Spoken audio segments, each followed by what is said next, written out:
Room 237 is a Jumperscape audio production. You've entered a place of fear and dread.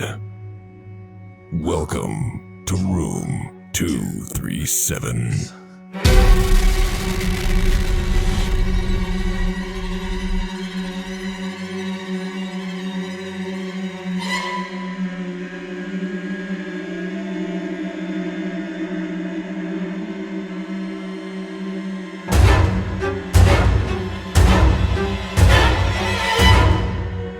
Hello everyone, welcome to Room 237. It is a very interesting day today. We are in our brand new studio. Yeah, it's super exciting. Not on video yet. That is coming. It's coming very, very soon, sooner than you might think. Yeah, I thought it was coming so soon that I wore makeup today, so... I'm bad at figuring out things, so that's on me. But hey, very, very soon. Yeah. Very, very soon. So today we're covering Maxxine with 3 X's. 3 X's. Because it's the 3rd movie in the X series. And this movie came out in 2024 this year. We're literally just at the movie theater. And was directed and written by Ty West. So if you caught us last week, we watched X, and we both really loved it. We both really, really liked it. And I'm happy to say we really like this one too. Yeah. Yeah. Absolutely. This film takes place in the 80s. Which is amazing. They tell you what year. I don't remember 85. exactly. 85? Okay, so 6 years later. I left my notebook here last week and therefore did not have it in the movie theater. I have so many notes. So you're going to have to carry the load of the continuity here. Takes place in 1985, and we're linking up with Maxine Minx again after the events at the as the newspaper calls it, the Texas Porn Star Massacre. Oh man, we saw this movie twice and that joke got us both times. Yep. It's just, this movie both simultaneously takes itself seriously and is hilarious. Yeah, the way it balances comedy, and I know I said this about X, but it's better than how X balanced comedy, I think. Oh no, yeah, because this movie is much funnier. It's much more clearly comedic. Yeah, because I think if you could say anything about X, is that there are times where it feels a little tonally confused. Yeah. I wouldn't describe the movie that way, but there are parts where I'm like, I'm not sure if this is supposed to be funny or gross or serious. But this movie definitely has, I'd say this movie's identity is very much worn on its sleeve. Well, and, the cast agrees with you because Mia Goth did state that this is the best out of the 3 movies, plot-wise. I would agree with that. Yeah, she really loved this movie. And also to get into character, this is a whole story. So she started listening to Blondie to get into the setting and character and stuff. Then she said that didn't give her the quote unquote energy she needed. So she was listening to Kendrick and J. Cole and Eminem, and that gave her the confidence for the character. So very cool. I love Blondie. Blondie Call Me would have had me marching into rooms like Maxine this whole movie. I would say that Call Me is like the identity of this movie. Yes, and it's not even in it. No, which is a so travesty. Disappointing. There's so many opportunities. Well, what year did that song come out? Hey, it was released in 1980, so it would have been relevant. I think it's an 80s movie tradition to just have things that didn't even come out yet in the year that it's taking place be significant. I thought maybe it was more like it came out in the late 70s and not in the 80s release, so they didn't want to put it in there. But maybe they just thought it was too predictable. Yes, and I think their soundtrack they were going for was more of a pop vibe than a rock vibe. Yeah. Well, on this, like, in this kind of early bit of the episode, that's one thing I wanted to highlight was the soundtrack. It's great. Obviously the, like, actual, like, songs, like the licensed music that they picked for the movie was amazing. Great. But I also love the actual, like, film score. Mm-hmm. It was done by Tyler Bates, who did the Halloween remakes, and the soundtrack for those, I think, is very underrated. Mm-hmm. But the way I would describe it is if you mixed Scream's soundtrack with, like, the Twilight Zone Tower of Terror lobby music. Yes. Like, I loved all, like, the quiet broken saxophone like moments. Well, it fit the tone of the movie really well. It did. Whereas sometimes I feel like soundtracks, like, it's like they're dramatic and they're good at the dramatic effect, but they don't fit the, like, setting of the movie. The soundtrack took the setting of the movie because it felt very golden age of Hollywood. Yes. Like the movie, like the soundtrack is definitely evoking that. But also the movie itself, even though it takes place in the 80s and it's very clearly the 80s, there is kind of that vibe of that old Hollywood is still very much alive. Yeah, there's a lot of Bette Davis quotes all over the place too. Yeah. The movie actually starts out with one, but we're still in the non-spoiler section. I forgot. Yeah, you can say that. Well, yeah, it starts out with one, which is kind of fun. Is it just me, or did that, like, set the tone as an 80s movie? Oh, no, it's beautiful. Even more clearly. Like, I was like, oh, I'm gonna watch The Breakfast Club right now or something. But the quote is, "Until you're known in my profession as a monster, you're not a star." Wisdom. Wisdom from Bette Davis. I didn't think Bette Davis was that terrible. She must have had some bad press or something. No, yeah, I was serious. Wisdom. She's giving me a look right now. Soon you'll be able to see the looks that she gives me out of disappointment. But this, the one thing I have to say about this movie is there's so many movies these days that come out that take place in the 1980s. Mm-hmm. This is the first one in a while that kind of feels like it actually does. Yeah. Because I feel like a lot of 80s movies, it's helped by the fact that it takes place in California. I think it's also helped by the fact, like, it's not that it's trying to set itself in the 80s and take itself, like, seriously in the 80s. It's the way the characters are acting and how everyone is interacting. It's very 80s movie. Yes. The cops are very 80s movie. Literally buddy cops, kind of.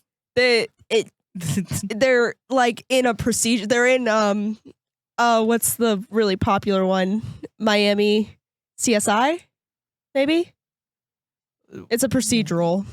Well, they're homicide. What's the name for that? I don't know. They're homicide detectives. Well, yeah. CSI is criminal something. Criminal. Oh boy. Service investigation. I don't know. But anyway. Yeah, it's something like that. Something like that. They're cops. They're cops. They're bad boys. Yes. That would have been great. Is that 90s though? Or is that 80s? That's definitely 90s. But darn it. That would have been so funny if that played when those two walked on screen. Oh, it would have been excellent. Oh. But this is definitely Ty West probably crafted one of the first, like, really good horror trilogies in a while, like, where each movie is quality. I have not seen Pearl yet. Neither of us have. Yeah, I'll just get that out of the way. I don't want to sound like a liar. There's a lot of references when I was looking through the trivia for this movie, because there's not much behind the scenes trivia because it just came out. Yeah. But there's a lot of references to Pearl, and interactions with characters have to do with Pearl. literal Hollywood stars on the Walk of Fame that you see portrayed in the movie are references to Pearl. So we need to watch it. We will eventually. And then we'll be like, that thing was in Maxxine. We fully intended to watch Pearl before recording this episode. It just didn't work out. Yeah, our lives are a little crazy right now. So we just didn't have the time. We're definitely going to watch it probably soon, I imagine. I thought about watching it last night, but then I fell asleep before my laundry even dried. So yeah, it'd be like that sometimes, you know. Well, good thing you didn't, because you should have told me, and then I would have at least watched it on my own too. Right. I guess it would have ended up me watching it on my own and knowing Pearl, and then you fell asleep. Yeah. But so I have to say, this movie's pretty good. Yes. I am freezing trying to think of a rating unit again. I keep telling myself I'm going to come up with whatever our rating measurement was going to be every week. And every week I sit down and I don't think about it. How many Coke lines out of 10 would you give this? I'm going to say 8. 8 Coke lines out of 10. I'm trying to remember what I gave X last week. I think I gave it an 8.5. Because I probably like this slightly more than X. I think I gave it an 8, so I'm going to give this an 8.5. 8.5 Coke lines out of 10. So now we can just kind of dive into the plot here. Yay, here we go. You want to start? You took better notes than me. Okay. Which means, by that I mean I didn't take any. So we open the movie with this like home video of Maxine as a child doing a tap dance on her church stage, which, can I just say, what home video did they have in the 60s? Well, it was probably it probably wasn't home video. It was he probably was already a televangelist. Televangelist. That makes sense. So it's probably just the camera. Because it feels like a home video, but that makes more sense. Because I was like, what handheld home video cameras did they have in the 60s? Now that we are in the spoiler section, I guess the twist from this first scene. Oh my gosh, yes. That is one complaint I have to put out there for this movie. They didn't open it with that. You would have been guessing at who it was the entire time. I get it, because they want to reestablish like that character, I guess. Yeah. But, you know, if you're listening to this right now, I'm going to be really mad if you didn't watch this movie. And Kyle, turn it off. Go watch the movie. He does. We know. Her dad is back. Yeah. And I just, from the second that this movie started and it opened with the little home video, my brain just kind of went, I know it's a mystery killer from what I've heard of the movie. Right. Because then the whole time I would have been like trying to pick out people who maybe could have lived from the last movie. Because it has like a whodunit. Yeah, it is a whodunit. It's a whodunit. I wouldn't even. The thing is, like, that's why I say it has a whodunit setup, but I wouldn't call it a whodunit just because of that opening.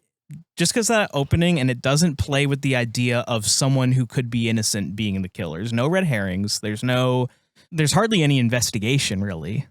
You have the cops trying to figure out who it is, but at the end of the day, it's kind of more. It's almost more like a mob movie. Yeah, it is very mob movie. And I guess that kind of checks out. It's very dirt Hollywood. A lot of things in this movie reference Chinatown. Like the movie? Yeah. So I've not seen Chinatown. That checks. I'm pretty sure that's a mob movie. Probably. Pretty sure. You're gonna make me look. I probably look like a bad film buff. I haven't seen Chinatown. I also haven't seen Chinatown, so I guess I'm also a bad film buff. I've never been into mob movies. If it is a mob movie, me neither. I've never watched a lot of Jack Nicholson movies. I've never seen The Godfather.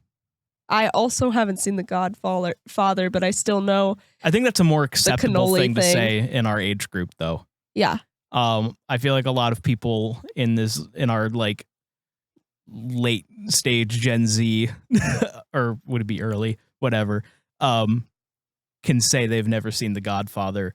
Meanwhile, all of our parents say it's the greatest movie that ever existed, you know?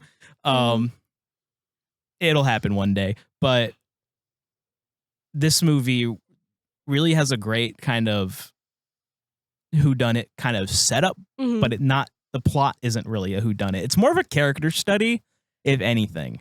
Yeah. About Maxine. I do think it would feel more like a whodunit if you didn't already know who it was in the first place. And Mia Goth really kills it in this movie. She was good in X, and I assume she's probably really good in Pearl. But she's like great in this movie. She's a star. She's a fucking movie star. It's almost like these movies and Maxine's whole story kind of it's almost in a like kind of weird way mimicking Mia Goth and her actual rise. Yeah. And I like that in the beginning of this movie, in pretty much the next scene, which is the audition. Well, it doesn't exactly mirror Mia Goth, because I just learned this about her. Her grandmother was a huge Brazilian star. Huge Brazilian star. So much the fact that when they were advertising this movie in Brazil, they advertised the main star as it was Maria something. I have to look it back up. Yeah, I guess I'm just talking about US audiences, because when X came out, like, I feel like she was a relative unknown in the US. Yeah. Maria Gladys. So the marketing for this film was like starring Maria Gladys's granddaughter as Maxine, which just seems demeaning. To be honest, a little bit. She is like a very big star in her own right. That's marketing for you, though. Yeah. People were really confused when they went to the movie because they thought she was going to be in it, Maria, and she's not associated with it whatsoever. But at least in the US, in like Hollywood, you can tell like she has some pull. And I don't know, maybe I'm just guessing, but she definitely had somewhere in her contract that she didn't have to do nude scenes in this movie. Yeah. Like, so because like she doesn't. She has the pull. But I also think that might just be to mirror that she's trying to grow out of. Yeah, that's the honestly porn. Also probably that's also maybe the case. I'm just kind of guessing. I have nothing. Because her boobs are on screen in this movie. But it wasn't. It was from X. Yes. It was a flashback from X. Yes, but I will say, I feel like that might be more of a plot thing than a Mia thing. But I don't know. We'll find out. But yeah, so after we get our little home video scene and our Bette Davis quote, it opens in this it's like audition. A hangar bay. Well, no, I know it's a movie set, but it looks like a hangar bay. That's what they look like. Yeah. That's what these huge, and by the way, I didn't see this in any of my research or anything, but I'm pretty sure this entire movie is filmed on the Universal lot. No, it is. Like, I don't know that for a fact either, but that's where the Psycho house is, and it shows up later in the movie. Well, right. Like, those scenes, definitely, that's the Universal lot. We all recognize the Universal lot at this point. But I think even, like, the scenes of Hollywood are on the Universal lot. They probably are. I mean, the thing is that this movie, like we said last week, you can tell when a movie's not actually in the location it says it is. This movie looks like we're in Hollywood. Yeah. Seed of Chucky did not look like we were in Hollywood. That's what I was going to bring up too, is like, this is Hollywood. This is real Hollywood. Seed of Chucky was like oddly clean and looks really weird Hollywood. It was too green. Yes. And too colorful. Yes. And this was still colorful, bright Hollywood, but it had the grunge going on. Yeah. I really enjoyed that. I was like, this is Hollywood. Yeah. And this scene, I do love this scene when she does the audition. Yes. She comes in all just like, I know my lines. Like, yeah, they're like, if you need to look at the sides, it's fine. We were told by your agent that you're trying to break out. You're a huge name in porn. So, you know. Adult films. Yeah. And they're like, you can read the sides if you want. And she goes, I know my lines. I went, yes, girl. Yes, queen.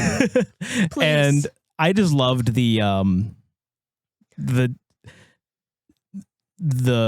like shift in just seeing the acting process basically, because she immediately just goes and like delivers a pretty spine tingling like little monologue from the script. Like and then just immediately breaks back into thank you, like wipes the tears away. That's and how it's it just, works. I know. It's just it's just a fun scene. And then immediately after she really performs her heart out, they're like, can you take off your shirt so we can see your breasts? And it's just so... Because this is an 80s horror film that she's auditioning for. It's The Puritan 2. And I think that's the thing that this movie does. It really delivers that kind of cold industrial like vibe of Hollywood. Like Hollywood's a movie factory. So it's like, you know, it's not as glamorous as, you know, you probably would think. Or I don't think anyone these days still thinks Hollywood is glamorous, but yeah, a lot of things Hollywood don't even do Hollywood anymore. No, a lot of things aren't even. That's the thing. Hollywood is not the end all be all of filming. Well, it's anymore. expensive to film there now. It's expensive to film there. A lot of studios are still based there. Like right, but they don't film. Nope. In their studios there. If you're filming in the U.S., you're probably filming in Georgia. How it usually Georgia goes is these really days. common. Georgia, Ohio, Tennessee. I'm pretty sure is fairly popular. Yeah. Like basically every movie or TV show that you've seen that takes place in New Orleans on Bourbon Street is filmed in this specific set in Atlanta, Georgia. It's so weird. Yeah. But I'd say, the two biggest places for filming now is Georgia and Toronto. Vancouver. And Vancouver too. Vancouver's big. That's where all the TV shows If you're filming something that's supposed to take place north, you go to Vancouver or Toronto, even if it's supposed to be Chicago or, you know, right. Pittsburgh. It's in Toronto. Or you have a huge budget movie and you film right where you want to be. Exactly. On location for everything. On location for everything. But this movie, we looked it up like before we went to see it, right? Didn't we look up what the budget was before? $2 million. Yeah, it was $2 million. $2 million, which is $1 million more than X. And it feels like a big budget movie. It feels like a big event blockbuster. movie. Yeah. It looks huge. But like, and I was like, am I like setting my expectation wrong? Like, is $2 million still actually a lot of money and I don't know it? But Seed of Chucky, when we looked it up, had a $12 million budget. And where did that money go? Look at what that looked like. The thing is, a lot of that money probably went into animatronics. That, and I think because the A24 are more artsy films, they're pros at budget stretching. And my guess is the payout, like actors don't expect a big payout for these movies. I actually, when I was thinking about it earlier, like during the movie when we were watching it, like, because I'm looking at the stars in this movie, we're getting to him, but Kevin Bacon's in this movie. And he doesn't even, it's not Kevin Bacon-y. I'm going to get into him in a second. But, yeah, we'll get there. That would be... My guess is because the budget is so low. It's volunteer. It's probably revenue cut. Yeah. You probably get a percentage of the gross. Well, because $2 million is less than what Kevin Bacon would go for. No, yeah, like $2 million is probably the usual budget, like to pay Kevin Bacon for a normal Hollywood blockbuster. Not even. He probably demands more than that.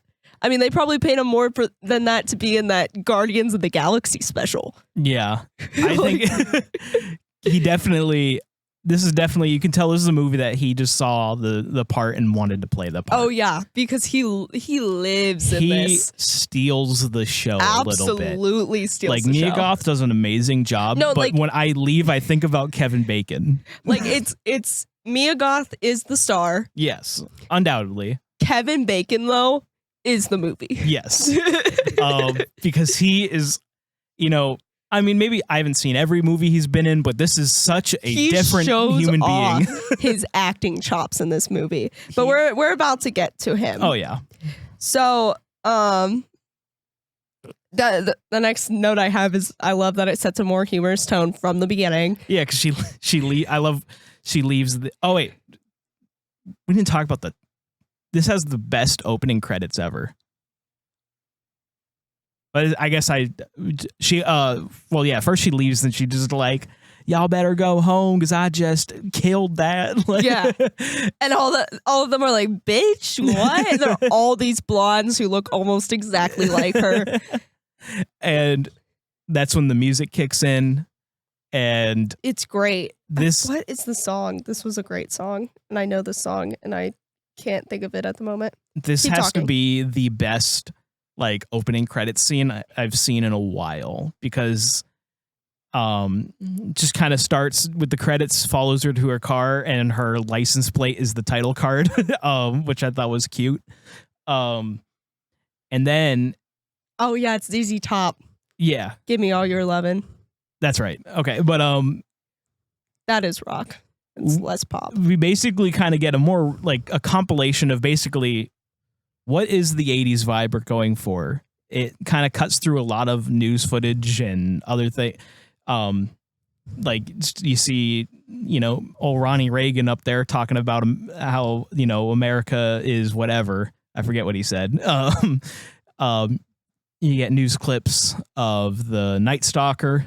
The Satanic Panic is a huge element of this movie, and the moral panic of like metal music was also like very much focused on, which I think is more just a morality panic as well. My guess is Because you see I forget what the actual court case is called, but that guy from Twisted Sister, when he testified, about his music, which is like one of the most iconic like 80s moments of all time. so. Ty West was born in 1980. Yeah. So I feel like my guess is this is him like looking back on his childhood. Yeah, pretty much. Probably looking back on all the things his parents yelled at him not to Right. to do. Right. And then he went to write horror movies. Yep.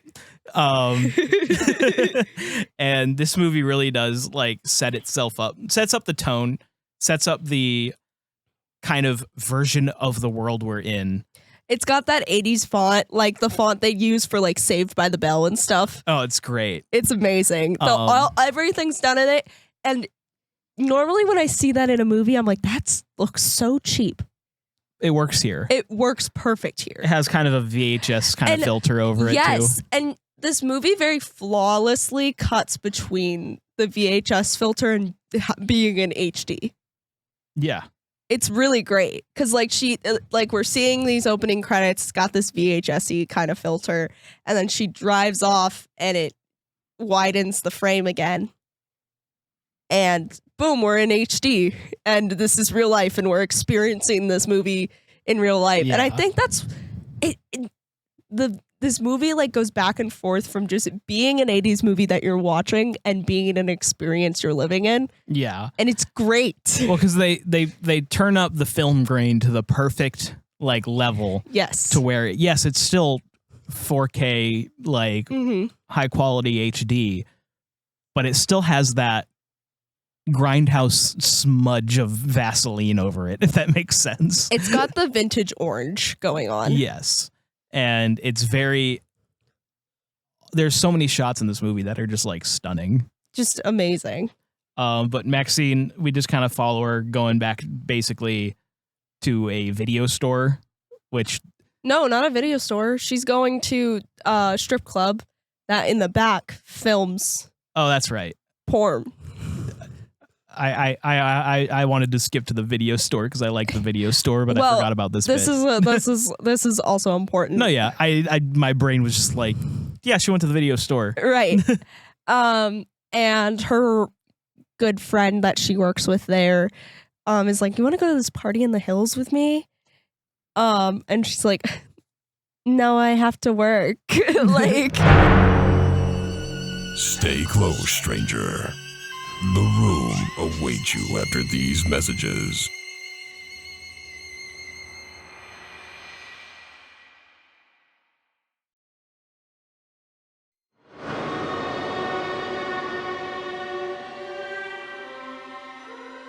like me, you're all the always time. working.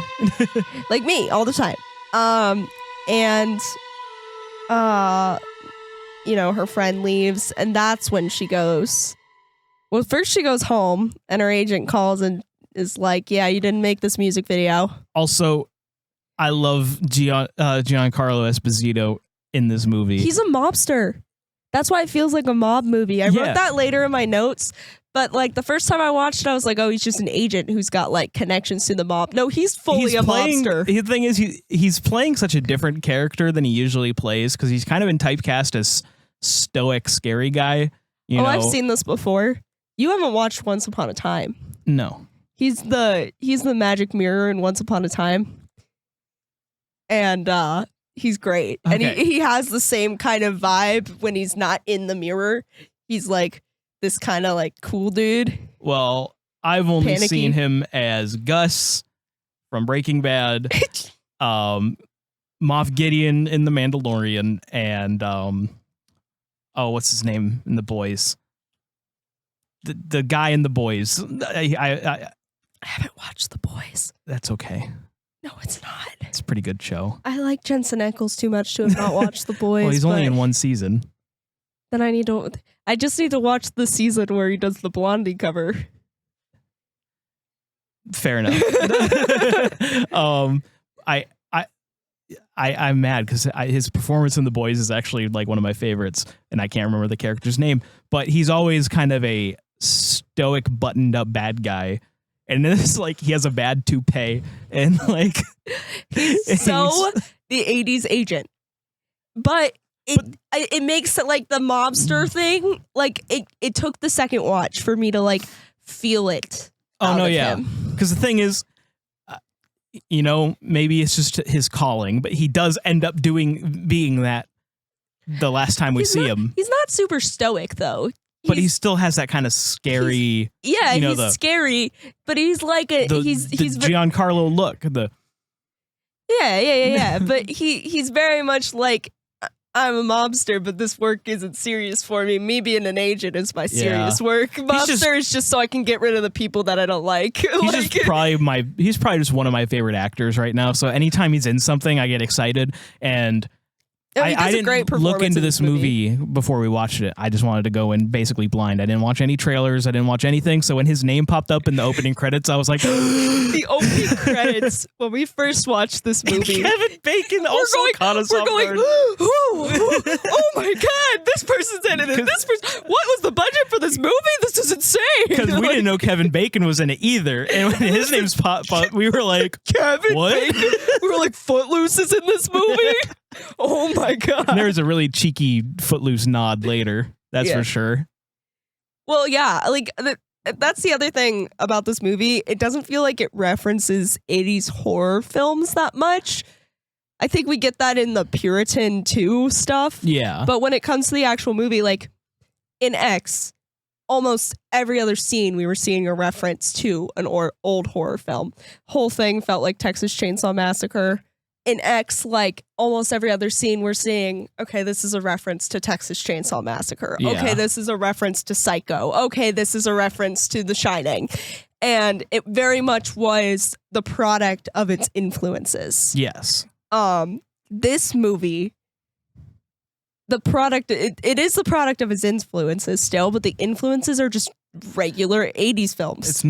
They aren't what you think they would be. Yes. It's like I'm seeing Flashdance references. There's definitely a Xanadu reference, even though I haven't seen that movie yet. Yeah. lots of like Footloose, like those feel good 80s films is what you see in this movie. I would say the biggest influence that I noticed on the second watch in this movie is something that you might not be familiar with yet. Giallo movies. I don't watch a lot of Giallos. I know what they are. It's very Giallo. From like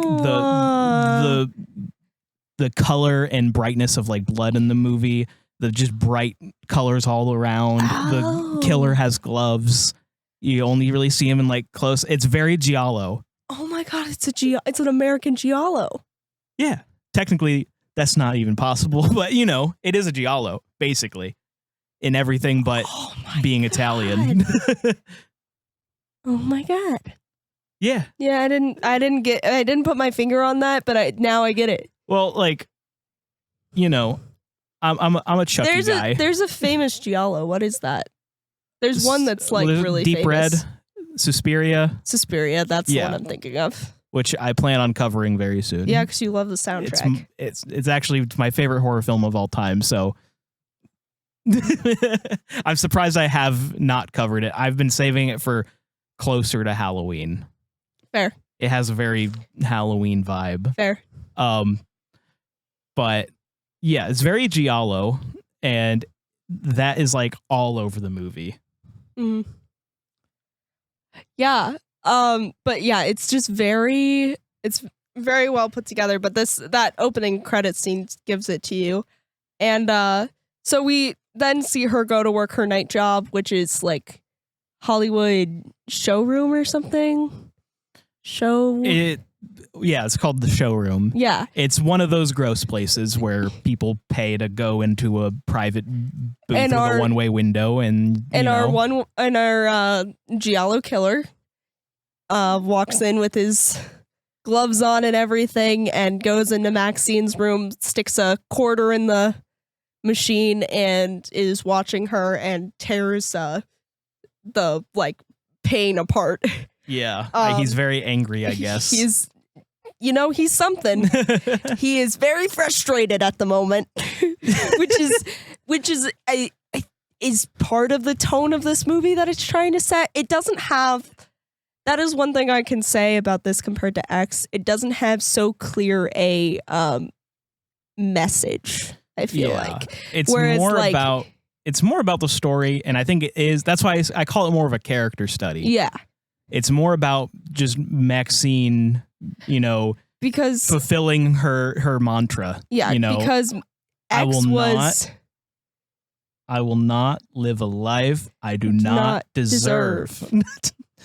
Because X was very much like pointing out to you how you think old people are gross and how getting old is a fear and how sexuality when you're old is weird and gross, even though it really shouldn't be.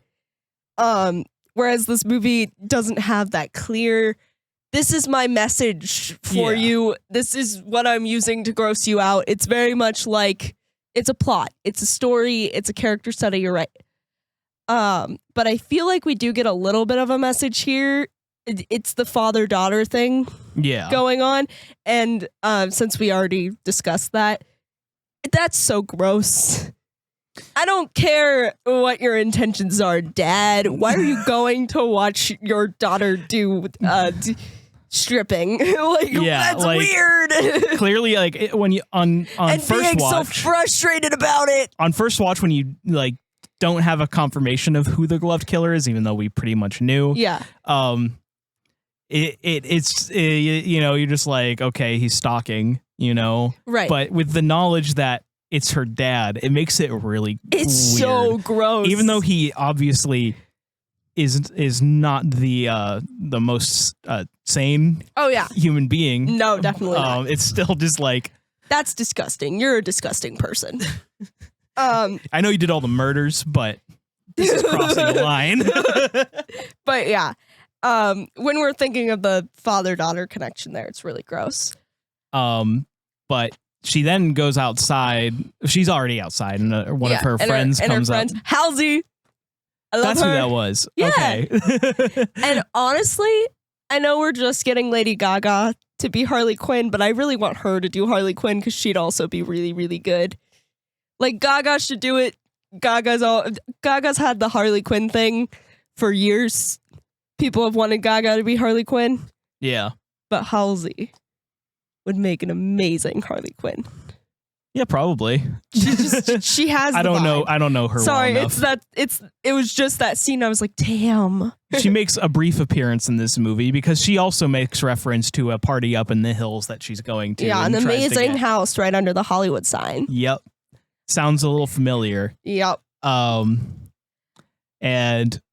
this whole party is not much of a secret for much longer. No, not really. This movie is short. This movie is very short. When we walked out of the theater, James was like, wow, it's not even 7 yet. And I was like, yeah, the movie's an hour 40 minutes. So I think it's an hour 44. Exactly. Yeah. So, I mean, still 20 minutes-ish above like feature length requirement, but it's on any movie under 2 hours these days feels like a short film. Well, because everybody is trying to make 3-hour movies.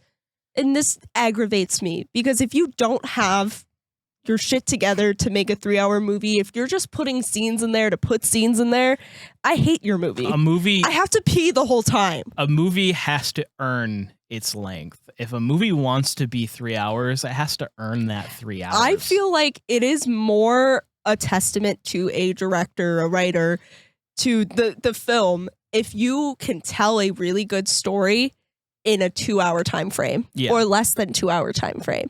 3 hours is ridiculous. It's a bit much. I can't really think of many 3-hour movies I know of that.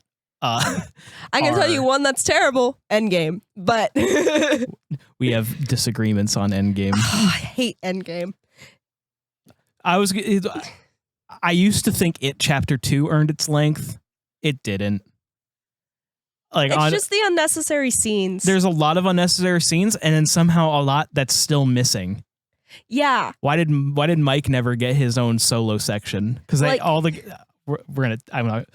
we'll save it for it whenever we cover those movies, and I can go on that tangent. But here's the part of the movie that James doesn't want to talk about, so I'll talk about it. So the two of them separate. Halsey gets in a car or in a taxi and goes off to her party. And Maxine starts heading home. She goes down a dark alley and we're like, Maxine, come on. There's a serial killer on the loose. Because the whole time, the Night Stalker is being referenced as like the person killing people. And he is still killing people around this time. That's what's going on. Yes. So we're like, Maxine, what the hell? What are you doing? And I did also, by the way, I thought this was going to be like a Once Upon a Time in Hollywood situation where it was going to be like alternate history and like the Night Stalker like dies a brutal death or something, or like is somebody else. Nope, he's still just being the Night Stalker in the background of this movie. But keep going. I'm sorry. Yeah, no, you're good. She gets stalked by one of the buskers. And was that supposed to be the Night Stalker, or is that just some random guy? It's just a guy. Okay, that's just a random guy. He comes up behind her with a knife because the alleyway has been chained off where she used to walk through. And she like pretends to struggle with the fence really hard when she sees him, and then turns on him with a gun. And he's like, oh shit, like I wasn't expecting that. And she tells him, she tells him to take off all of his clothes. She tells him to strip down. Tells him to suck on the barrel of the gun and then lay down ass up.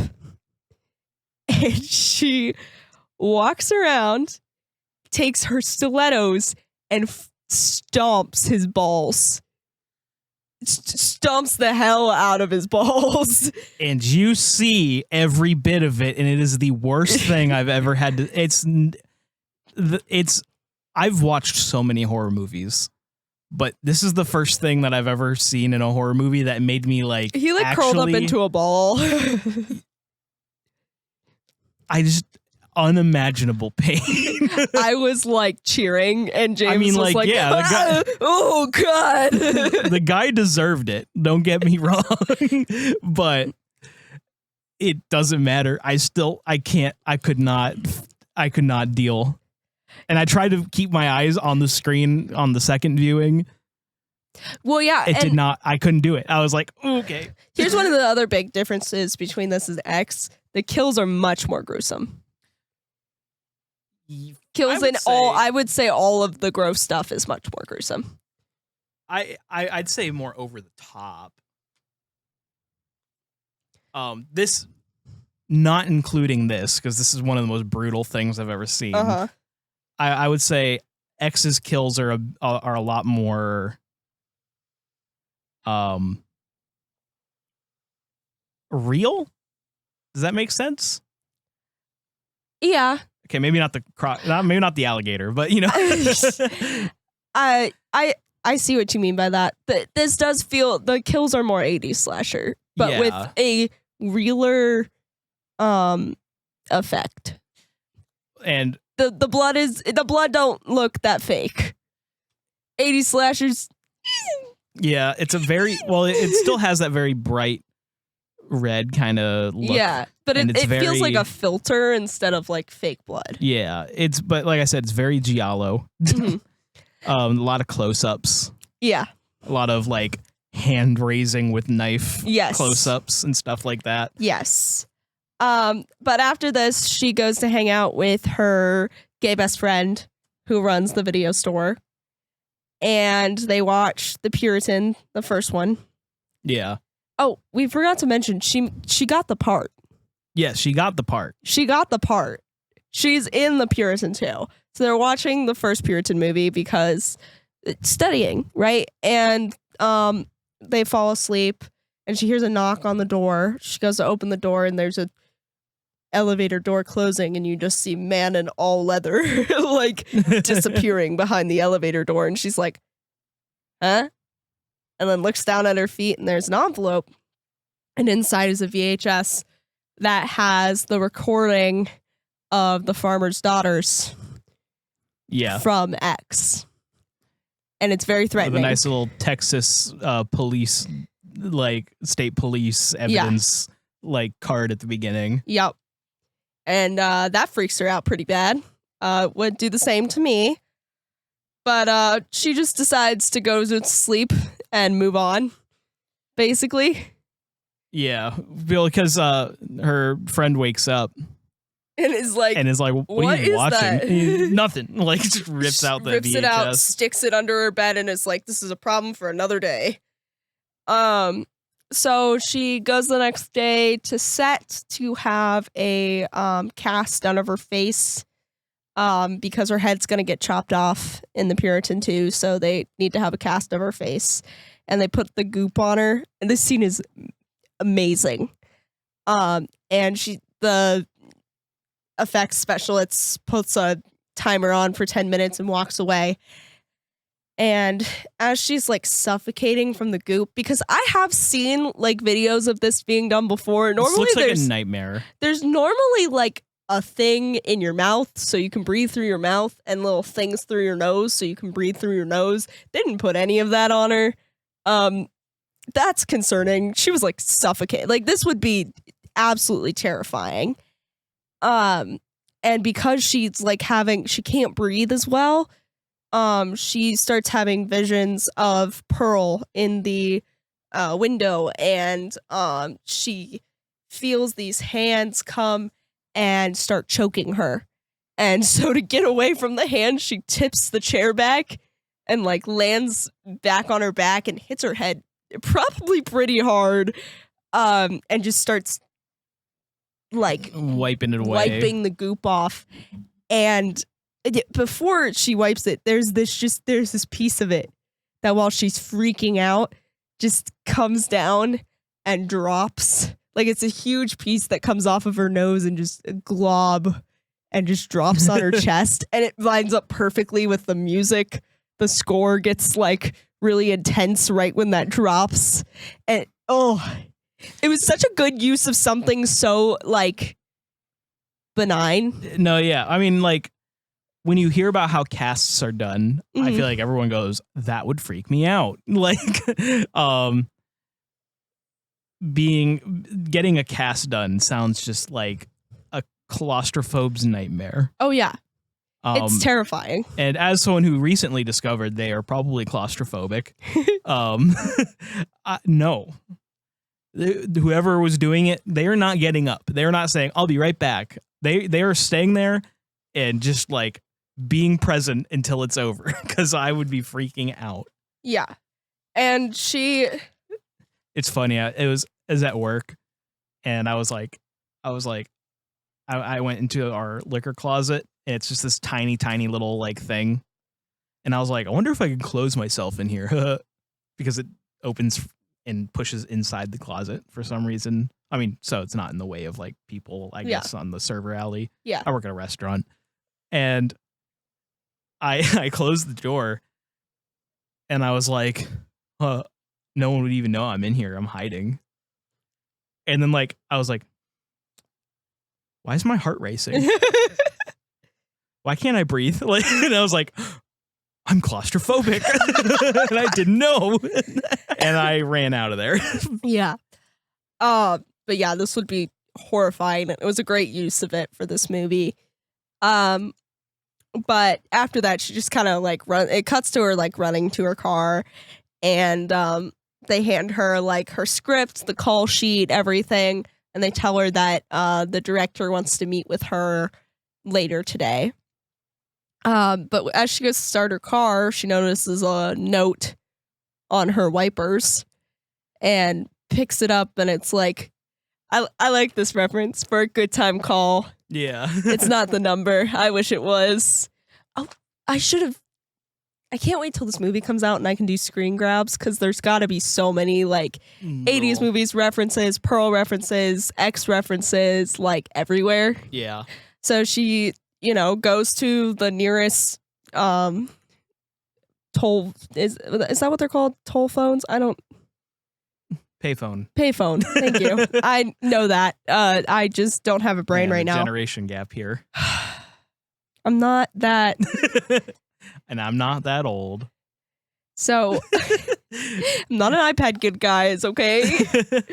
What's this little symbol on the phone app? Oh, God. That's Did a they real think thing. that? That's Oh, a real God. thing, yeah. No. Oh, no. People don't know what an actual I'm phone going to have looks a like. crisis.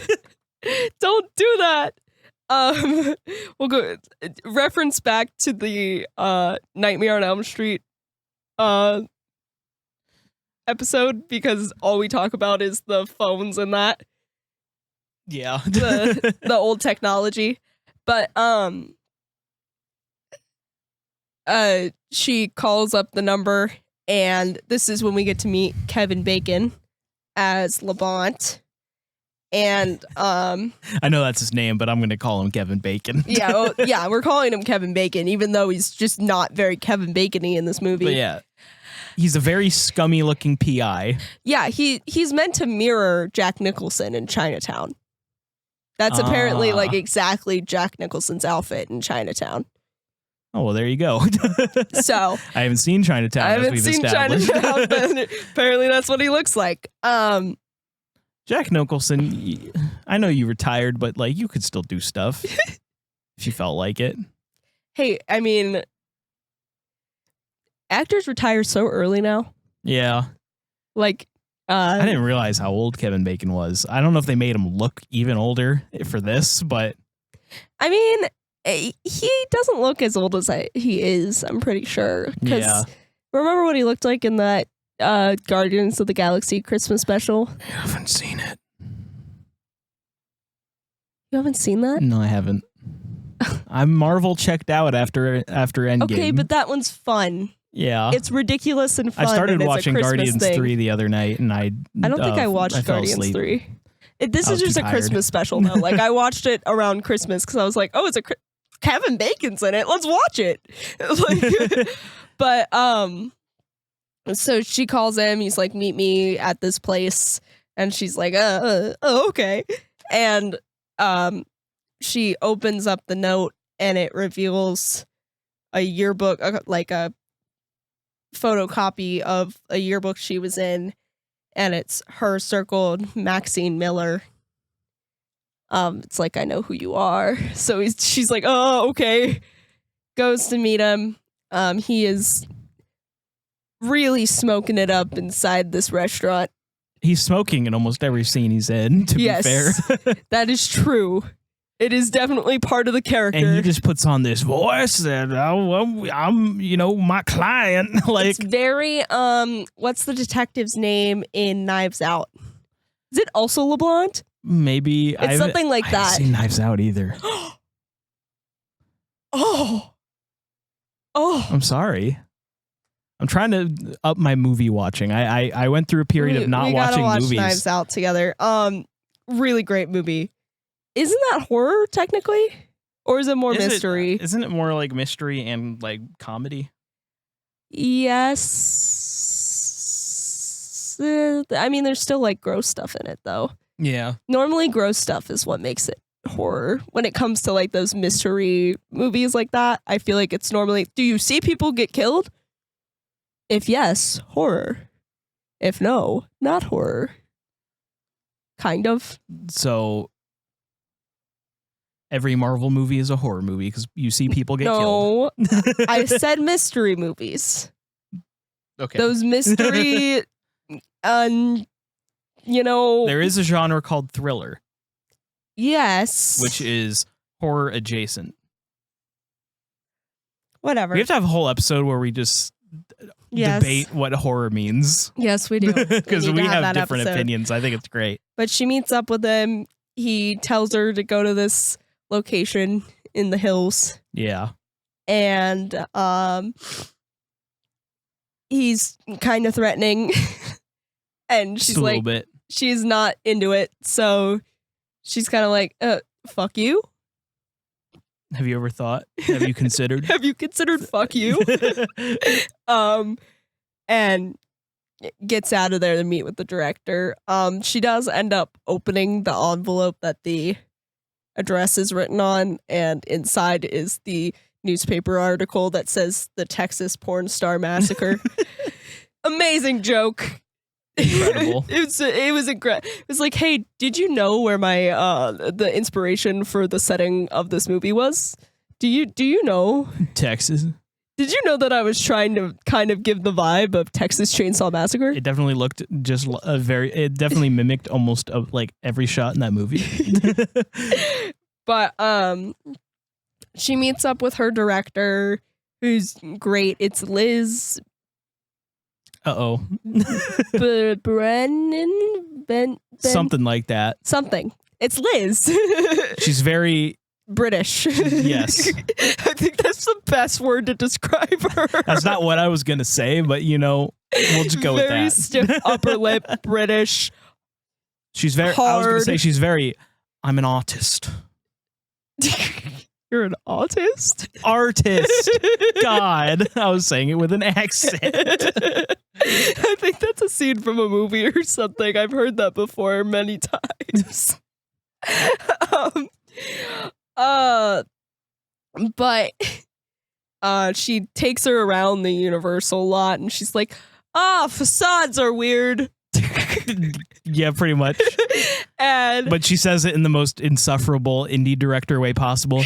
British. Crazy how everything can just be look so real, but be just a facade. And it's like facades are weird. I said the same thing.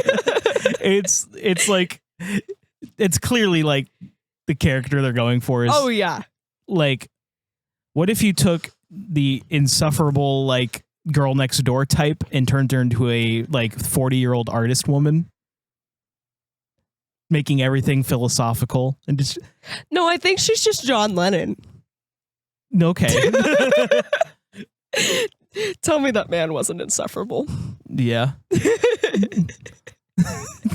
Now I'm thinking of the stupid Forrest Gump scene with John Lennon.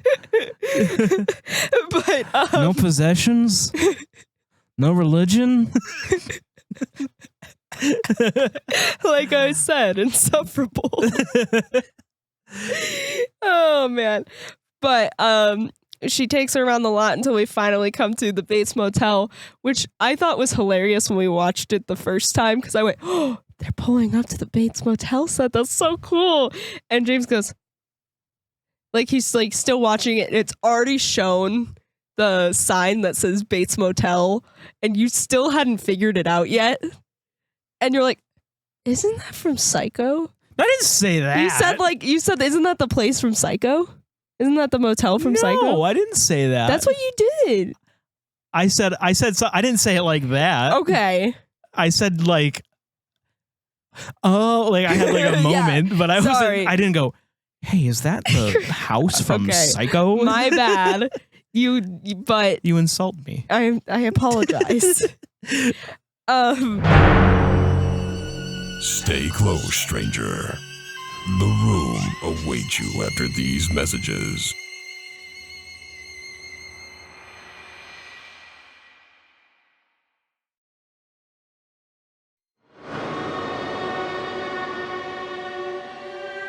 But she goes on this whole monologue while Maxine is staring in the window of the house from Psycho.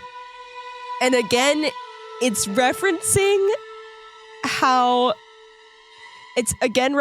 back to X and how X was influenced by past horror movies. Yeah. Because that was directly showing us that the whole woman staring out of the window thing was supposed to be a reference to Psycho. It was like, hey, just in case you didn't notice, this was a Psycho reference. Now you know. Now you remember. Pushes up glasses. Now she's literally in the house. Now she's literally there. I'm so good at this. I do want to go to the set. I do want to do a Universal lot tour because that'd be so cool. But don't you just do that at Universal Studios Hollywood? I'm pretty sure. Isn't it yeah. like literally just an attraction? I'm pretty sure. Yeah. Does Universal Orlando have like a fake version of that? No, I don't think so I've never anymore. been, so I think it used to, but now it doesn't. Because I know it used to be a functioning studio for a little bit. Like that was the whole idea. I don't know if it still is. It still is. It got used for Nickelodeon, I think, for a little bit, and then everyone was like, Orlando is not where you film movies. Like. It's like loud. We basically see a home video of the girls that we like are our friends. Yes. And they are being kidnapped and screaming, God no, please, God no. It's very uncomfortable. It is so uncomfortable. It gets very real. Yes. The home video aspect makes it literally just kind of look like you're watching a snuff movie. Yes. Thankfully, it doesn't stay in that format for long. Nope. But it's then we still just find their bodies. It's even when it briefly switches to just reality again during that scene. It's still so uncomfortable because it's just very real. Like yeah. That's what I like about this movie though. It can go from very fantastical to very real, like at the drop of a hat. Yeah. But after that, our two favorite detectives show up for the first time, and it would have been so funny if they stepped out of that cop car and it was like, bad boys, what you gonna do? What you gonna do when they come for you? Like, 'cause that is the exact vibe they are giving off here. And that's the thing, like the female cop, I don't remember the cops' names. Lady cop and dude cop. And I'm pretty sure she was in NCIS. She has a much better approach with how to talk to Maxine. Oh my gosh, yes. They're supposed to be playing good cop, bad cop, but bad cop is just like, I wanted to be an actor, so he plays it up way too much, and Maxine is not dealing with his bullshit. he's just like, yeah, if my friends were missing, I'd want to figure out what happened to them. Like, so what's your problem? Like, is delivering lines like, who's the rapper who's in Law and Order? I don't know. I think he was a rapper. Ice-T. Thank you. Ice-T. He's delivering lines like he's Ice-T in Law and Order. Like, you mean that this man is attracted to 3-year-old little boys? Like, man, we do gotta watch some NCIS. That sounds so awkwardly hilarious. That's not NCIS. That's Law and Order. Oh, Law and Order. Oh, she's trying to get me to watch all these crime shows. Procedurals are so good. I've just never done it. I don't know. You gotta watch them. NCIS is a comfort show, man. Once you've met Leroy Jethro Gibbs, you never come back. You never come back. Well, you know, yeah. Yeah. This is really random, but we got to watch Twin Peaks. Yeah, we do. I started Twin Peaks Another years procedural. ago. Sorry, go yeah, first. I know. That's the only procedural I've seen, but it's also like a weird one. Well, I was going to say another procedural we should watch is X-Files. I agree. I also want to watch I have X-Files. watched pieces and parts of X-Files because my mother was like, oh, X-Files is on streaming services. From Let's what I got to relive my watch, childhood. Like, from what I got to watch, Twin Peaks is kind of like a procedural. yeah, X-Files. It's not, but it's kind of like one. X-Files like follows the exact like plot format of a procedural, except it's a little bit more on the serious tone. A lot of procedurals, like, because they'll be boring. Yeah. Without having those character dynamics that are funny, are more comedic. X-Files doesn't have to do that as much because it's interesting because you're like, is it aliens or is it just people killing each other? Like, they found the dead bodies of the girls there, and the cops showed up and did their like, this is a procedural, like, yeah, and the guy from the coroner's office that is like looking over the bodies, he's very creepy. He's very gross, but also at the same time, like, it's fairly realistic. Yeah, you know.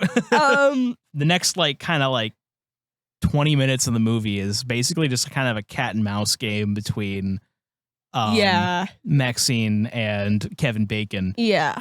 Because he's like following her around and stuff. Yeah. She my favorite bit is when she punches him with her keys. Yes. Because she's trying to just put all this behind her and avoid it. And here's this guy basically saying, we're going to, you know, you can either come with me or you're going to spend the rest of your life in a Texas jail cell. Like, and she's like, stop following me, you creep. I'm going to punch you with my keys. And everyone on the Universal lot witnessed this and nobody cared. Like, the 80s, I guess. Because she also kicks off his mirror. Yeah. There are security guards everywhere. Maybe it's because he just got kicked off the lot or something. Punching someone with your keys is one of those things that everyone knows is like a last ditch, like self-defense, like kind of thing to do. It doesn't really work. And I'm like, I was going to say, is you have that to have a lot of force. Really how brutal it would look? Yeah, because you had to even get that to like work so that the keys don't just like slip back through your fingers as soon as they make impact with something. Grip. You have to have a really keys. good grip, and you have to have a lot of force. I only know this because I've watched so many TikTok videos on why that's not a good self-defense mechanism. Yay, being a woman. What if just one key? It's still not. I feel like that'd be easier to control. It's better to do like the nose pull thing or just kick somebody in the balls and run. It turns out better. Yeah. For you. But yeah, that's basically what this whole part is. And then she runs into the cops when she's trying to get home, and they're like questioning her. That freaks her out. And then we get this really cool murder sequence in the video store with her gay best friend. This is the most Giallo kill of the movie. Yeah, absolutely. Like, he kicks someone out of the store for asking him a weird question. He was like, I don't do that anymore, man. This is just a video store. And it makes me think like that guy was involved. Like he was in the mob or something. But when we get like a good glimpse of him walking away, no, like the guy who was like doing something weird. We get a glimpse of him walking away. We never see that guy again. He could have been one of the people in the cult. Spoiler alert. I guess we already spoiled. We already spoiled it. In the televangelist cult thing. Basically, then like you see that the leather-clad killer is just behind him. Yeah, slowly walking towards him. It's great. He grabs his. Throughout this whole time, we've been seeing the gay best friend character, which I'm so sorry, man. I forgot your name. Like, he has. a very plot convenient quirk, and that's sharpening a very large knife. Yeah. And it's obvious that I noticed this a lot with my second watch. Like, he's been like in fights or something. Oh my God. Because he's got his arms broken. He's got bandages on his shoulder. Was he supposed to be a red herring and it just wasn't shown well? Oh my God. And we just didn't catch on? Oh, I just thought Was maybe his personality that disarming? I just thought maybe he got beat up for being gay in the 80s. I don't know. He was sharpening a knife. He was sharpening a knife. Oh my God, we're stupid. A knife that I'm pretty sure we had seen before, like in the movie, being wielded by the killer. Dude, he was the red herring the whole time. Wow. Wow. I guess his personality was just that disarming that even with all those that thrown in our face, we just didn't even see it. He was so good at being the gay best friend. Like, we were just like, oh, he's just the gay best friend. Like, oh my God. And there was the line about like, oh, you only like me that much because I don't want to sleep with you. That he was supposed to be the red herring because then he was killing all of her friends because he wanted to be her only friend. Man. Oh. We're either dumb or the writers didn't make it clear. I think we might be dumb. Yeah. I think we got so zoned in on we knew who the killer was from the beginning. Yeah. If we didn't get that first clip that reminded us of her dad, we probably would have caught on to it. Yeah. And it moves on pretty quickly from him being the red herring because he's the third person to die. Yeah, pretty much. So, this kill is amazing. The killer comes up with him with his own knife and it's very gets slow. the back of his neck. It's very slow without being like super slow motion or anything. It's very brutal. It's very brutal. It's very methodical. Yes. And yeah. And now he's dead. Oh, and he takes the knife straight through his eye, like straight down his forehead through his eye. Ugh. Don't like eye trauma. Ugh. Don't like eye trauma in movies. Eye trauma, fingers and foot trauma, and new one, testicular. Extremity trauma. Extremities. Relatable pain. You know, because we've all stubbed a toe. You've had your balls stomped on before? No, but like they've been hit. Like, who's stomping on your balls, James? Oh my God. I said relatable pain because I also haven't had my fingers crushed by a foot. Like, it's saying like, but you know what it feels like to hurt those things. Like, when you see someone get their arm cut off in a movie, I know. James. It's so unfathomable that it doesn't phase you in a pain way. I just had to make the joke. Okay? I know, but I need to make it clear. I had to make the joke. So she wakes up the next morning to her agent. Oh, we forgot to mention, as soon as the cops came to see her, she ran to her agent and was like, here's everything that's ever happened to me ever in my life. And I think I'm in trouble. Are you a lawyer? And he's like, I got you. No one cares about your career as much as I do. Yeah, very passionate about her career. That's what I'm saying. Like, he's only a mobster because it allows him to get people out of the way from him being a good agent. So that's the only reason he does it. It's great. Because he is a great agent. He's a great agent. But I think for brevity's sake, I think I'm going to fast forward a little bit to Footloose. Wait, did you think where are I only call it Footloose because he's in the dance club and he's Kevin Bacon. It's not Footloose. I've never seen Footloose. Well, evidently, because isn't that like a dancing movie? Yeah, that takes place in like Hicktown, America. So like the dancing's like the same dancing we go do, like line dancing. Well, still, it's not like clubs. It still made me think of clubs are Kevin Bacon's there. That's clubs all that are matters. more like I kept saying, flash dance. And like I think that scene is supposed to be a reference to Xanadu, but I haven't seen Xanadu because the song Xanadu is playing. But after her friend dies, she gets questioned. Mm-hmm. She's late to the set. And so basically she's told, like, whatever's going on, figure it out. If you waste my time again, the second best girl will fly out here immediately and take your spot. She literally says, do whatever you have to do to figure it out. And my thought is, this woman has no idea that this girl will commit murder to figure it out. Like, she's probably thinking, break up with your boyfriend. She's having relationship problems, or her mom's like mean. Yeah, like she's got to move out of the house or break up with the boyfriend or something. Meanwhile, it is murder. Murder is her solution.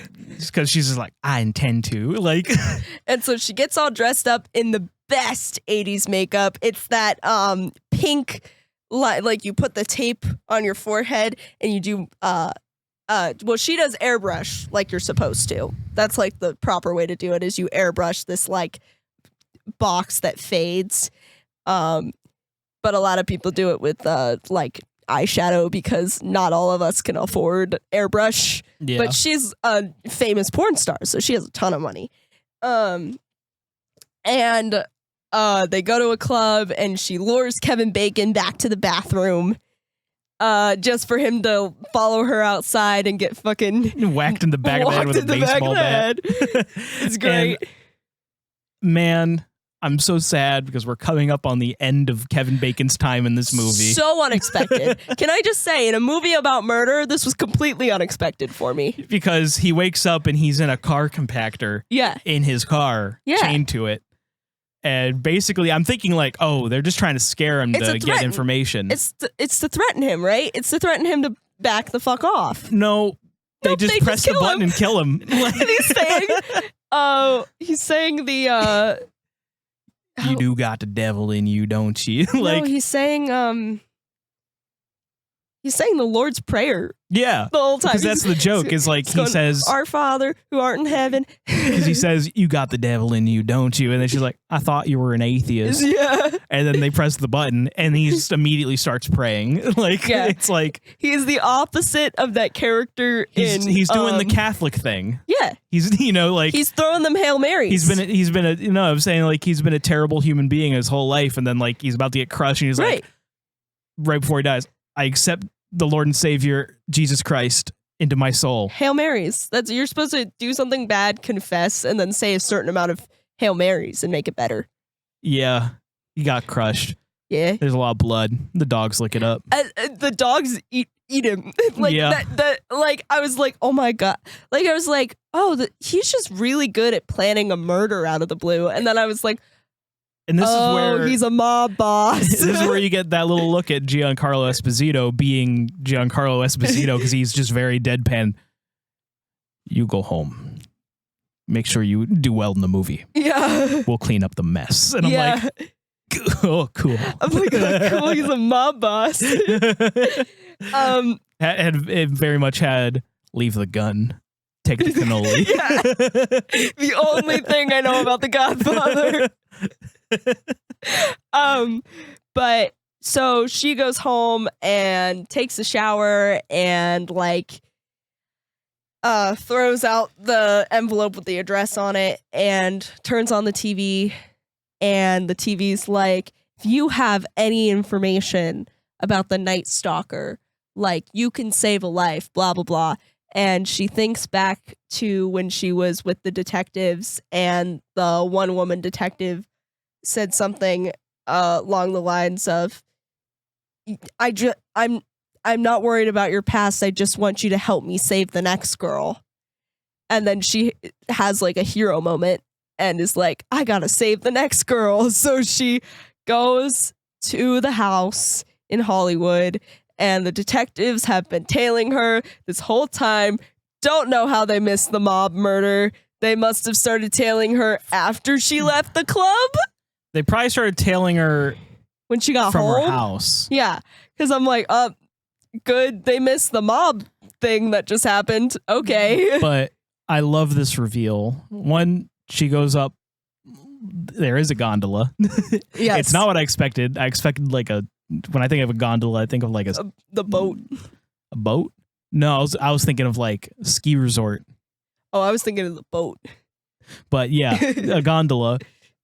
It's goes to this fancy house right under the Hollywood sign. It's literally right under the Hollywood sign. Which is like such a claim to how much money this man has taken from people being a televangelist. But the reveal is still really good. Yeah. Because we see that doorway that we saw in the home video. Uh-huh. And you can hear the home video from the beginning. Playing behind the doors. Yeah. I will not accept a life I do not deserve. And yeah, we get the reveal. It's her dad. It's her dad, and it totally throws her off her game. Yeah. She has been the most confident person I think I've ever seen this whole movie. Like, there's a certain air of confidence around a final girl where they are like, I'm just going to do this thing. I'm the shit. But they tend to be, especially in these type of situations, a little bit like almost schizophrenic. They're so paranoid. She has no paranoia. No. She's a little concerned that porn tape she made that ended up with everyone getting murdered is going to get out, but not in a way that's like, I can't move. I can't do anything. Yeah. No one knows what's going on. No one's going to help me. She's just like, I will handle this for myself. Until now. She freezes up, basically. She completely freezes. She lets him take her gun from her. And he's like, I'm making a little movie about how bad Hollywood is and how everyone in Hollywood is a Satanist. And he's like, and you're going to be the star of the show. And starts, coming at her, and she's backing up, and she backs up into this suitcase. And this is intense. This is very intense. The suitcase falls open, and the limbs and head of Lily Collins, who we forgot to mention. Yeah, she's in a very small scene. She was in the Puritan one. And she just basically talks about how great the director is and how she'll always be working because. But at the very end, she does say, and I'm going to a party up in the hills. And that is what really drove her to go. Maxine to go, because she remembered hearing that, and she was like, I gotta go save. Don't remember what Lily Collins' name is in this movie, but it's Lily Collins. It's something like that, But yeah, her body is chopped up in the suitcase, and these limbs are too realistic. No, I hate how they bounce. Real. And so she gets suffocated with a bag, not to death. Just to unconsciousness. Which this always makes me so mad.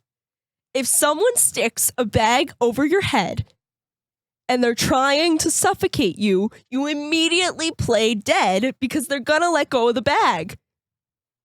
But panic is a strong thing. I'm well aware. But I'm just saying, survival 101, play dead. People tend to leave you alone after they think you're dead. Yeah, maybe. But she wakes up tied to a tree. It's very Witch Trials. What I did, well, let's get to the end of it. And I love this scene because it's very obvious that he is an actor. Yeah. In his role as a televangelist, because you can see the contour on him, you can see the eyeliner on him. It's very much. He's wearing stage makeup. So what basically the reveal here is that this cult has been mimicking the kills of the Night Stalker. They are very much a cult. Yes. You can tell by the cloaks and scary face paint. One thing I did notice is there was that one big guy that was at the protests every single time. He was one of them. Yes. The one that says, Satan took my daughter or Yeah. something. Hollywood took my daughter or something, like holding that sign. Yeah. They make it very obvious that you're supposed to have caught him earlier. Yeah. So he starts yapping about like how he's going to perform an exorcism and stuff. And just in the nick of time before she gets branded with the pentagram for, being wicked or whatever. Very Scarlet Letter. Our buddy cops show up. Well, first just the guy. And I kind of like the realism of everyone just kind of freezing and not knowing what to do. And then the one guy takes a gun out of his sleeve and goes to shoot him. And the lady cop, this is why you always have backup. Lady cop comes up behind him and shoots him in the back. And it turns into this whole gunfight because, of course, the crazy Christian cult all have guns. They are all carrying. The thing that I kind of liked about this is these are all a bunch of probably impressionable cult members, and they clearly are not trained properly with firearms because these two cops with handguns, basically methodically clear out the entire backyard, full of people with shotguns, sawed-off shotguns. Just using, doing something wild, using cover. Yes. Yes.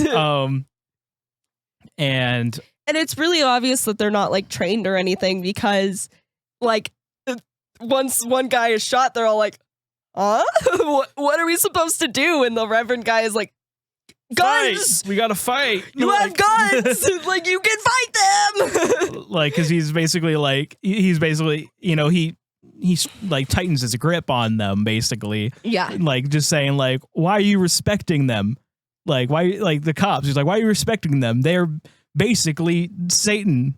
They're part of this. Yeah, they allow this. They're LA cops. They're bad because they live in LA. And, but, it doesn't really go in the cult's favor at all. Definitely does not. But he catches fire. That was fun. But then he jumps in the pool, so it doesn't really lead to anything. Maxine escapes. She fights the big guy underwater and stabs him in the nose. Really cool sequence. And so they are chasing. They're chasing the father. I'm calling him the father because he's the father in both ways. Yeah. He's the Reverend. They chase him up to the Hollywood sign, and what a great place to end the movie, just at the Hollywood sign. And in my first watch of this movie, because what I did when we watched this movie the first time, because I was like, it's not a bad idea to watch it twice because we won't get the just saw a movie in a theater amnesia as hard watching it a second time in a movie theater. Yeah. And plus we'll notice more things.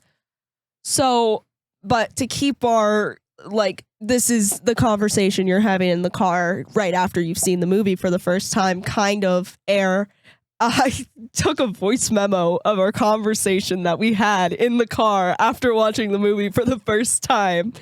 And one of the things about this scene the first time I saw this movie that gave me so much anxiety is I can't remember the name of the girl, but there was a girl who committed suicide jumping off of the Hollywood sign, or like off of the cliff where the Hollywood sign is in Hollywood.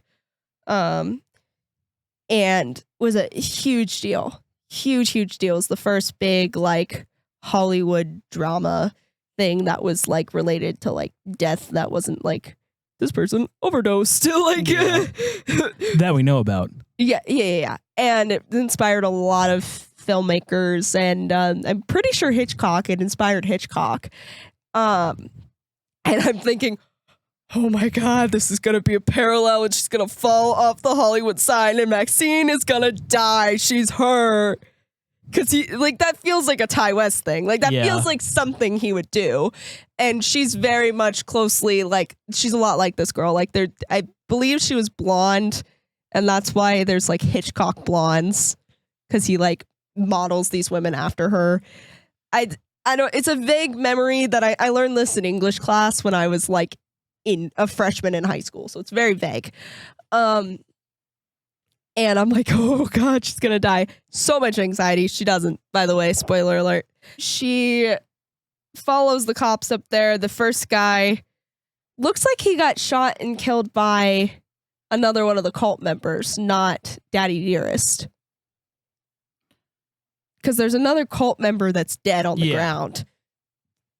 And the lady cop tells her, like, stay with him, puts pressure on the wound, and, like, you know, and he's like, I wanted to be an actor, and he touches the Hollywood sign and then dies, which, perfect for his character. Oh, yeah.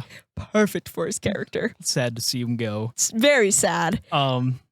But then we get the most unnecessary jump scare of all time after negative this. points for this. This is where, like, if this was cinema score, this is where it loses points. Okay, there was no reason for that jump scare. That was so Blumhouse A24. Yeah, like, I don't even know how this happened. Yet she got stabbed in the eye. With a cross. Was it a cross? Yeah. I thought it was with the poker. No, it was a cross. Oh, where did he? Was it from his necklace? Oh, okay. And yeah, that's interesting. And they're like, we have some effects budget like, left. I got him, and then tumbles down the mountain. Yes, it's like kind of darkly funny. It's definitely darkly comedic. But that's why I'm like, how did this even happen? Did she get stabbed in the eye and then shoot him? Or because he is shot on the ground. He's alive still. Well, it might be because the shot was at such close range. Like, she might have shot him and then he, in reaction, stabbed her in the eye with the cross. But this is where the movie gets a little ambiguous because she's standing over him. Yeah, with a gun ready to shoot him. I know from listening to our conversation from the first time we saw it, we had differing opinions on what the end of this movie does. Yeah, so to sum it up, she's standing in the light of this helicopter because finally the rest of the cops are there and they're like, put down the gun.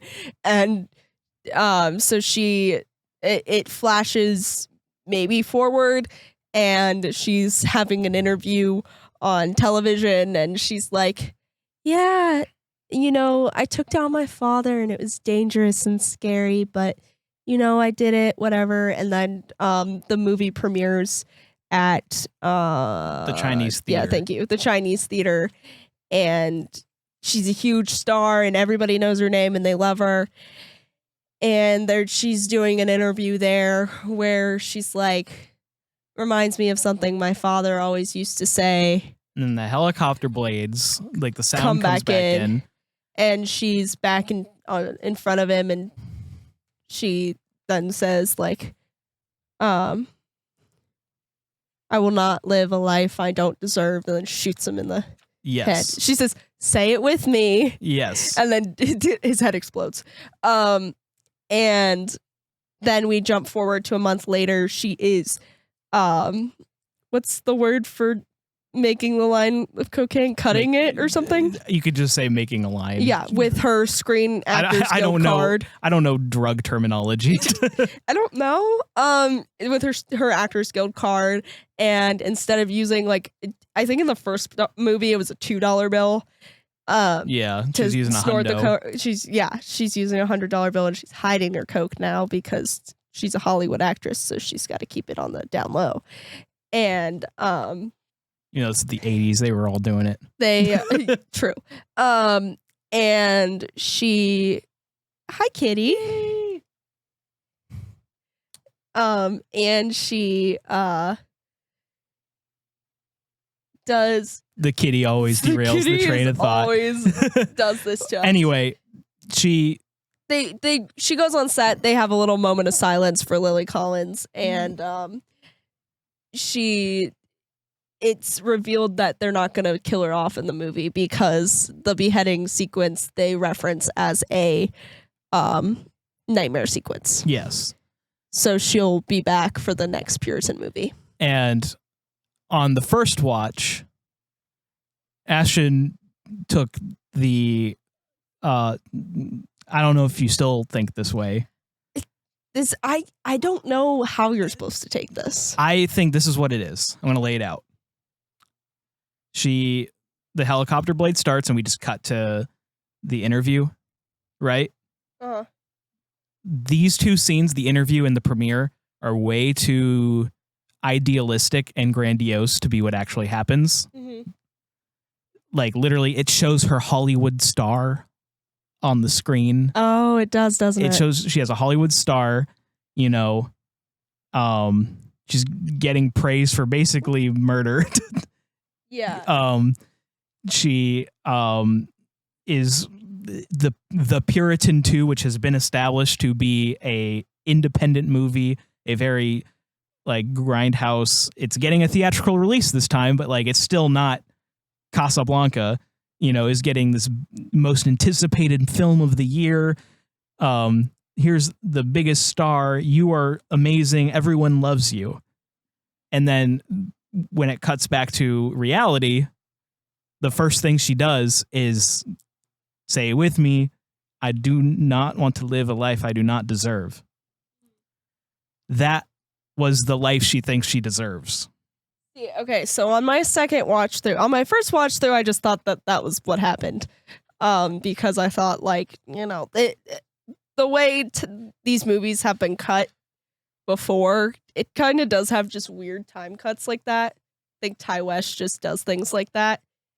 But on the second watch through, I think she had all these visions and decided that's not the life she deserves. Like, she doesn't deserve that much fame. Yeah. She doesn't deserve to be praised for murder. She doesn't deserve. And so then she's okay with just being a name that people know. Yeah. And that's how the movie ends.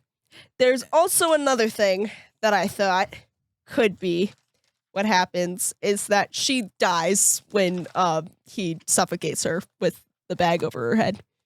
I don't think that's and the the case. whole rest of it is like in her head. I don't think that's the case.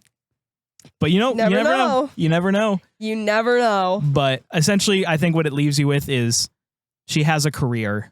Yeah. She has made it, at least to a degree. She Yeah. is starring in a movie.